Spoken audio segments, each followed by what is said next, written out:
क्या डूब जाएगा भारत का एक शहर? लेकिन क्यों?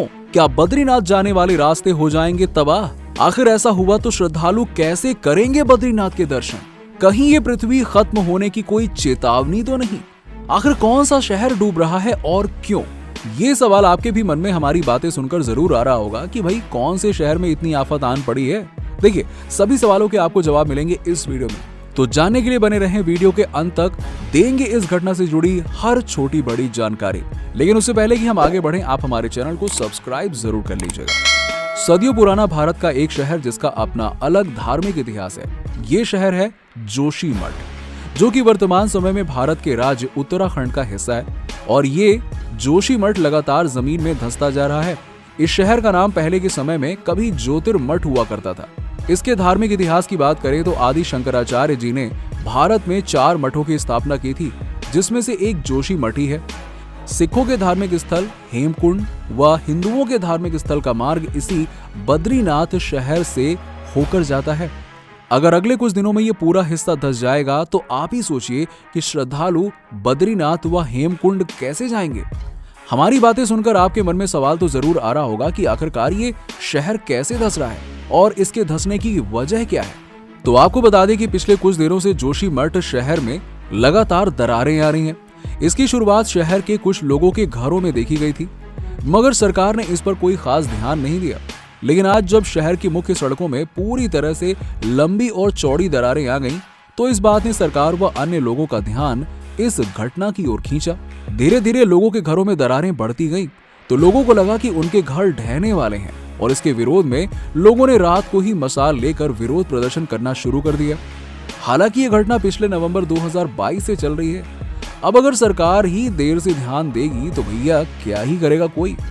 इस शहर में मारवाड़ी वार्ड में अचानक 6 जनवरी 2023 को एक अजीब घटना भी हुई। इस दिन धरती फटकर अचानक से पानी बाहर आने लग गया और बाढ़ जैसी स्थिति पैदा हो गई। इसका कारण ये था कि पानी का जल स्तर दोगुना हो गया था और धरती में दरारें आ गई थी, जिसकी वजह से पानी बाहर निकलने लगा, जिसके चलते उस वार्ड को तुरंत खाली कराया गया और लोगों को एक सुरक्षित जगह पर पहुंचाया गया। तो आखिरकार ये शहर धंस क्यों रहा है? इसके धंसने के अनेक कारण हैं। देखिए, एक वजह ये बताई जाती है कि पहले के समय में की गई जोशीमठ के लिए भविष्यवाणी, और इसी के साथ वैज्ञानिक कारण भी है। यहाँ भगवान विष्णु का एक मंदिर भी है। जब सर्दियों में बद्रीनाथ के दर्शन बंद हो जाते हैं, तब यहाँ ही भगवान बद्रीनाथ की पूजा की जाती है।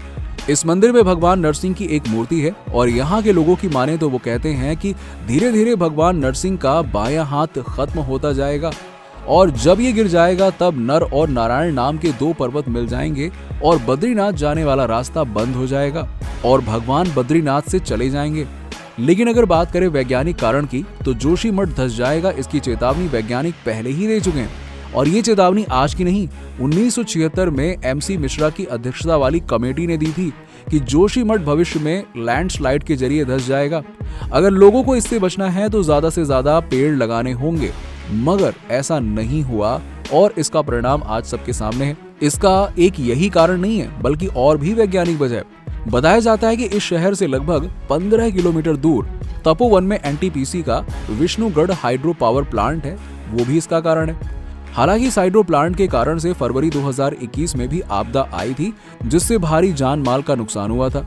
अब जोशीमठ की पहाड़ी के नीचे एक सुरंग का निर्माण किया जा रहा है और इसमें विस्फोट भी किए गए, तब से हालात बेकाबू हो रहे हैं।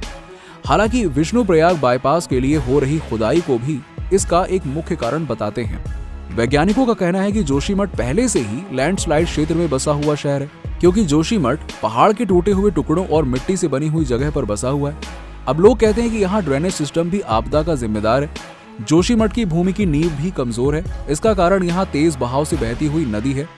वैज्ञानिकों ने यहाँ रिसर्च के जरिए हैवी डेवलपमेंट करना खतरनाक बताया था, मगर 1962 के इंडो चाइना युद्ध के बाद यहाँ पर लगातार हैवी कंस्ट्रक्शन हो रहे हैं, जिस पर सरकार ने रोक नहीं लगाई। हालांकि इसमें कई सड़क और आर्मी कैंप निर्माण से लेकर हेलीपैड निर्माण भी किया गया। इन कई कारणों की वजह से अब लोगों के मकान व वहां की धरती में दरारें आ रही हैं। अब हाल ये है कि लोग लकड़ी के पिलर लगा कर अपने घर को बचाने में लगे हैं। अब तक लगभग 600 से ज्यादा घरों में दरार आ गई है, मतलब ये कभी भी गिर सकते हैं। सरकार लगातार हाई लेवल मॉनिटरिंग कर रही है और इसी के साथ ही साथ NDRF की टीम को भी बचाव के लिए तैनात कर दिया गया। मगर सरकार वैज्ञानिकों और वहां के लोगों की बातों को ध्यान में रखती तो शायद जोशीमठ इस तरह से आज तबाह नहीं हो रहा होता। इस बारे में आपका क्या ख्याल है? नीचे हमें कमेंट सेक्शन में कमेंट करके जरूर बताएं कि धंसते जोशीमठ के लिए आखिर कौन जिम्मेदार है और सरकार इससे सबक लेकर आगे कौन से कदम उठाएगी जिससे ये घटना किसी और शहर के साथ ना हो। चलिए आज के लिए सिर्फ इतना ही। मिलते हैं आपसे जल्द ही अगली इन्फॉर्मेटिव वीडियो के साथ। अगर ये जानकारी आपको पसंद आई हो तो वीडियो को लाइक करें, चैनल को सब्सक्राइब जरूर कर दें ताकि आने वाली हर वीडियो की अपडेट आपको मिलती रहे।